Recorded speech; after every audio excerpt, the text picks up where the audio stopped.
Oi, turma. Do livro As Mais Belas Parábolas de Todos os Tempos, volume 2, Alexandre Rangel, no texto Aladim e a Lâmpada Maravilhosa.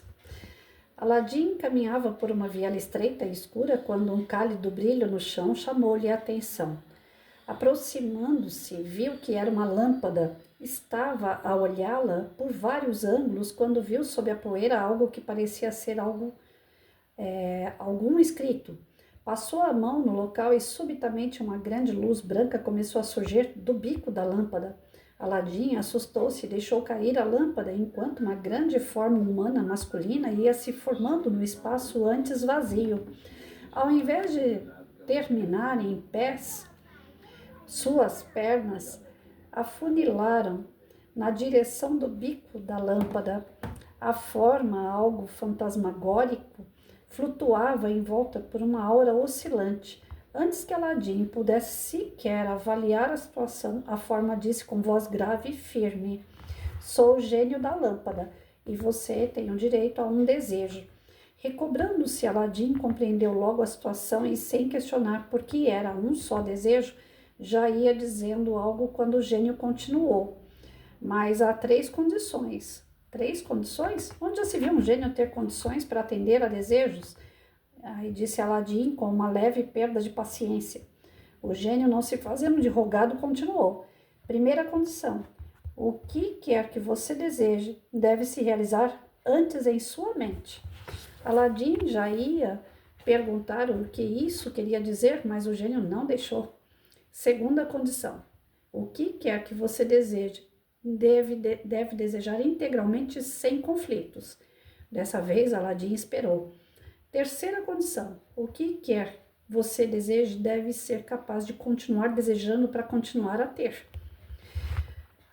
Aladim, ansioso por dizer logo o que queria, fez o primeiro desejo assim que pôde falar: "Eu quero 1 milhão de moedas de ouro."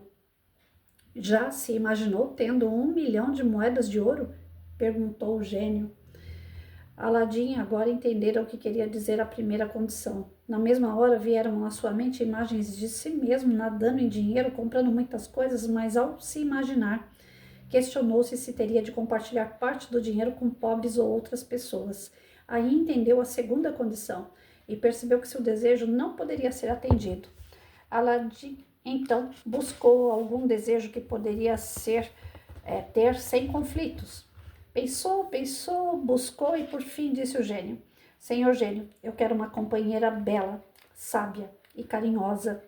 Aladim tinha se imaginado com uma mulher assim e sentiu que aquilo ele queria de verdade, sem qualquer conflito. O gênio fez um gesto e de sua mão saiu um feixe de luz esverdeado na direção do coração de Aladim. Ele teve uma alucinação, como um sonho, de estar vivendo com uma mulher bela, sábia e carinhosa por vários anos. E viu-se então enjoado, não a querendo mais depois de tanto tempo. Voltando à realidade, Aladim lembrou-se das cenas e viu que aquele desejo também não poderia ser atendido. Entristeceu-se, pensando que jamais poderia querer e continuar querendo algo sem conflitos. Aparentemente algo aconteceu. O rosto de Aladim iluminou-se e ele se impertigou todo para dizer ao gênio que já sabia o que queria. Sim, o gênio foi lacônico e Aladim completou em um só fôlego: "Eu desejo que você me dê a capacidade de realizar desejos que eu imaginar em minha mente sem conflitos." Algo inesperado aconteceu. O gênio foi se soltando da lâmpada, formaram-se 2 pernas completas do seu corpo e ele desceu devagar até finalmente apoiar-se no chão, diante de Aladim, que o olhava com um ar interrogador. "Obrigado", disse o gênio, sorridente. "Estava escrito que eu seria libertado quando alguém pedisse algo que já tivesse." Nós temos essa capacidade, né, de realizar os nossos desejos com os pés no chão, com coerência, com consciência, mas para isso a gente precisa se autoanalisar, a gente precisa acreditar, precisa interiorizar em nós o que realmente faz sentido para a nossa vida. Desejos ilusórios nós temos o tempo todo, né? Se a gente vê uma pessoa, por exemplo, Em Facebook, Instagram, tem muito foto assim que são verdadeiros sonhos, né? Pessoas que vão viajar para lugares longe, estão nadando no meio do mar, pegando peixe, pescando ou descansando, e enquanto você está lá no dia a dia, saindo cedo para ir para trabalhar, voltando tarde, pegando condução lotada, aí você fica vendo aquelas fotos lá na internet de seus amigos, por mais que você não tenha inveja, você fica delirando, né? Você fica tendo aqueles desejos assim de que aquilo ali é que é vida para você. É por ilusão, porque aquilo ali é fruto do trabalho também de outras pessoas, que também tiveram que sair cedo, que tiveram que ralar, que tiveram que aguentar desaforo de patrão, de colega de trabalho, e que devido ao seu salário, suas condições, de juntar dinheiro ou não, tiveram por consequência aquele momento de lazer. Mas a gente olha aquele momento de lazer do outro e imagina assim que a nossa vida poderia ser só isso. É por ilusão. A gente imagina que vai ter uma pessoa do nosso lado com a qual a gente pode namorar ou casar e vai ter uma vida plena. Pura ilusão, porque pessoas juntas dá conflito. Cada um tem o seu jeito, o seu gênio, o seu conhecimento, sua cultura, sua criação, sua forma de ver, interpretar e agir diante da vida. Então, em alguns dados momentos, vai ter atrito, vai ter cansaço de você olhar para a pessoa e falar assim: ai, como eu queria estar agora sozinho, sem essa pessoa do meu lado, por mais que eu ame, mas eu queria ter o meu momento de estar só. Então, assim, a gente tem esses súbitos de achar que a vida pode ser um sonho, mas o sonho se torna pesadelo. Se a gente não tiver o que de fato nós todos temos que ter, consciência, pé no chão.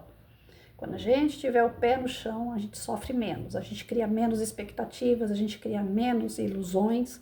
Sonhar que vai ter algo, que vai ser algo, faz parte de uma motivação interna, mas isso não pode ser predomínio na nossa mente.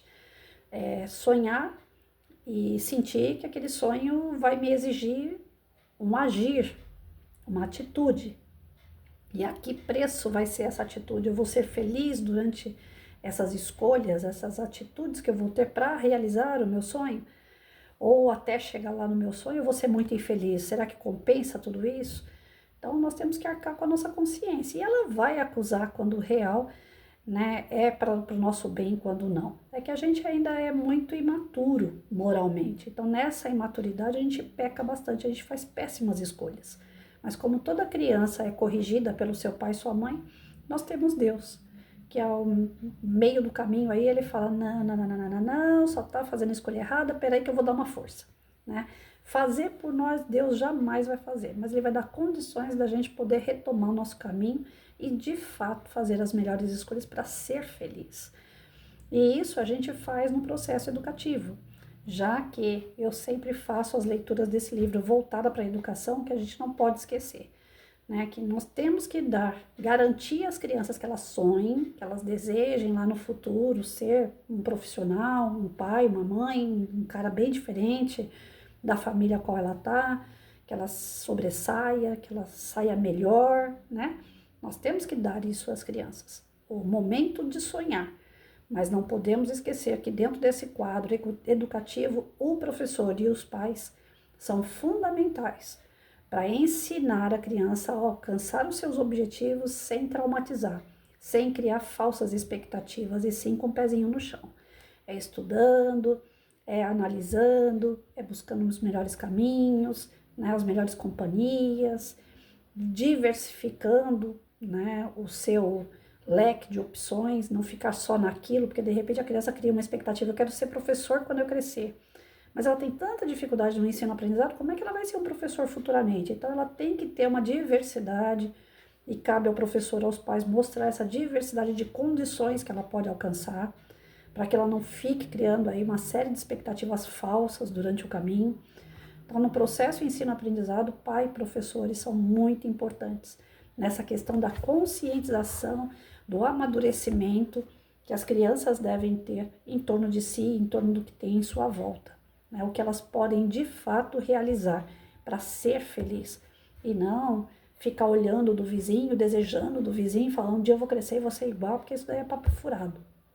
Cada um é e passa pelo que realmente precisa. E a gente não pode ir na marcação de ninguém.